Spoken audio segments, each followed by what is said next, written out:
Good morning. NIC special game day on. Schedule অনুযায়ী সকাল 6টায় ঘুম থেকে উঠে চলে যাই মর্নিং ওয়াক করতে। দেন সমস্ত ক্রিয়াকলাপ সেরে টিম ওয়েস্ট বেঙ্গলের সকলের সঙ্গে কিছু ডিসকাশন সেরে সকালবেলায় ব্রেকফাস্ট করতে চলে যাই। সকাল 9টার সময় রঙ্গলি স্টেট ওয়াইজ কম্পিটিশন থাকায় সেখানে চলে যাই। 17টা স্টেট এখানে অংশগ্রহণ করছে, আর আমরা কাজের ফাঁকে একটু হাসি মজা করতে করতে নিজেদের কাজগুলো উপভোগ করছিলাম।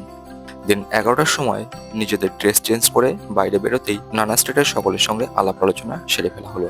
পশ্চিমবঙ্গ থেকেই আমরা 17টা স্টেট ঘুরে ফেললাম, মানে 17টা স্টেট এখানে পারফরমেন্স করছে। ভাষা না বুঝতে পারলেও ইশারায় ঠিক কথা বলা হয়ে যাচ্ছে।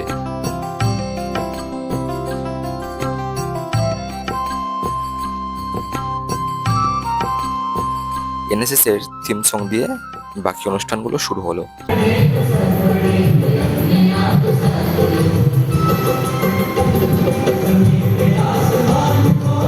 বেশ কিছু সময় প্রোগ্রাম হলো। দেন